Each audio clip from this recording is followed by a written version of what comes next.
My dear friends, Revolt of 1857 is considered and taught as the first war of independence in our history textbooks.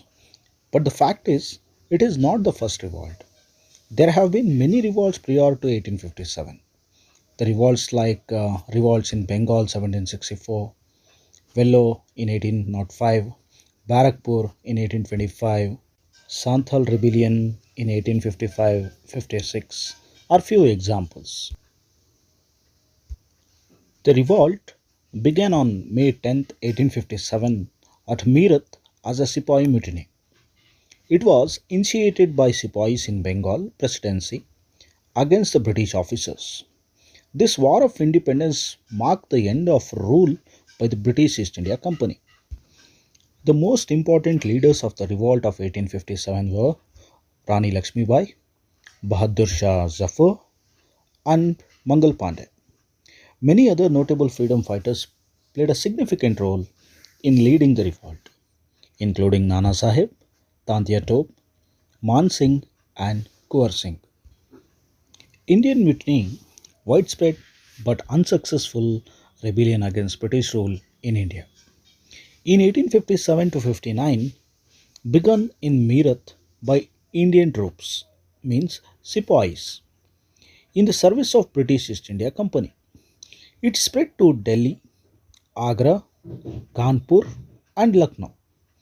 In India, it is also called the First War of Independence and other similar names. As per the British administration records, about 6,000 British died in Indian mutiny. The casualty count for Indians is at 80,000.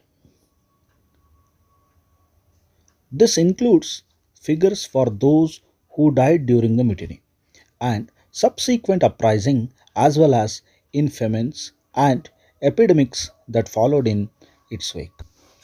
Mangal Pandey, considered as the father of the revolt of 1857. Many educated Indians did not join the revolt of 1857 because Western educated Indians probably regarded the British rule as a necessity for India's modernization. As per your ICSE syllabus, we are going to discuss about the most important points of this lesson. First, let us come to know the causes of the First War of Indian Independence. The causes are political causes, socio religious causes, economic causes, and military causes. Under political causes, we are going to discuss the British policy of expansion, disrespect shown to Bahadur Shah Zafar, the treatment given to Nana Sahib and Rani Lakshmibai, and many other factors. British policy of expansion. As you know, British believed in the expansion of political power in India.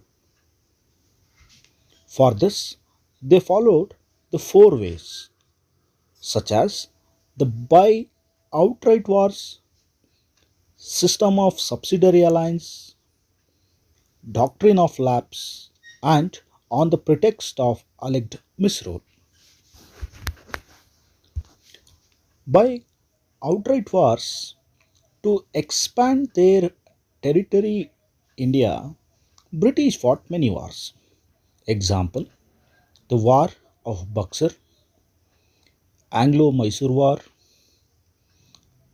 Anglo-Maratha War, and Anglo-Sikh Wars, etc. Subsidiary alliance and doctrine of lapse are the two cunning policies of British. The system of subsidiary alliance was actually introduced by Lord Wellesley.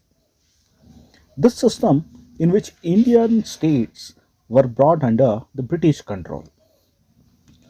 And here, under this system, Indian rulers agreed to accept British as supreme power, end foreign relations, and wouldn't enter any alliances or wars, British resident at their headquarters, and wouldn't employ any European without consulting British, maintain British troops at their own cost, and virtually lost independence.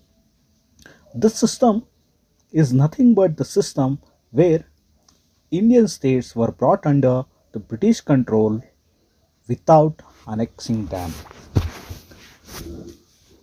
Doctrine of lapse policy was introduced by Dalhousie, where many Indian states using doctrine of lapse were annexed by the British. Dalhousie annexed many Indian states using doctrine of lapse, according to which heirs adopted without consent of the company couldn't inherit only the private property of the descendant ruler and his territory would come under the company's rule. It means adopted son or adopted heir is not allowed to look after the administration after the death of the king. So automatically the property of the king who died without the biological heir come under the control of company's rule. Example, in the year 1853, ruler of Jhansi died without natural heir. Widow Rani was retired and their adopted son Anandrao wasn't recognized as successor to throne. Similarly, the states like Satara, Nagpur, Udaipur, Sambalpur and many others had same problems.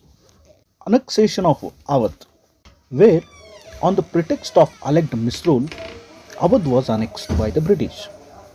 Lord Dalhousie annexed Awadh on 13 February 1856 on the pretext of alleged misrule.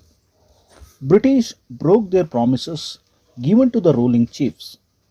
People had to face more hardships, had to pay higher taxes and revenues. Problems of unemployment rose. Properties were confiscated. 75,000 Sipais were worst affected and didn't like what British did in Awadh.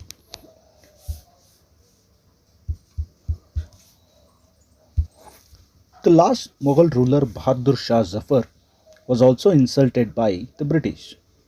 The disrespect shown to Bahadur Shah. Bahadur Shah, a Mughal ruler, was under protection of the company. But after his death, Lord Dalhousie announced that ruler's widow Zeenat Mahal and successors can't use Red Fort as palace. And in 1856, Lord Canning announced that the successors can't use imperial titles, just like Bacha. This hurts the sentiments of Muslims. Somehow, it also became one of the causes for the revolt. The treatment given to Nana Sahib and Rani Lakshmi Bai was also provoked the Hindu supporters. Bajirao II, who was the last Peshwa, was under the protection of company.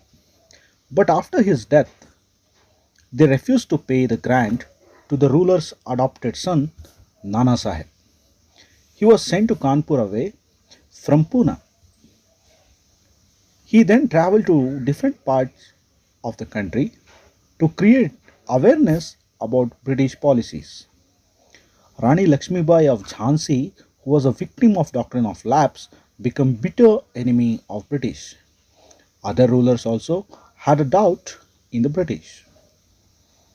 The main cause, which we consider it as political cause, is nothing but the absent sovereignty of the British, where India's wealth drained to England. India was being ruled by British from England. Unlike other rulers like Mughals who spent the revenue collected from India in India. But in case of the British, Indians felt that wealth of India was drained to England and wasn't used for the welfare of Indians. In our next video, we are going to discuss the socio-religious causes of 1857 revolt. Stay tuned, like and subscribe my channel. Thank you.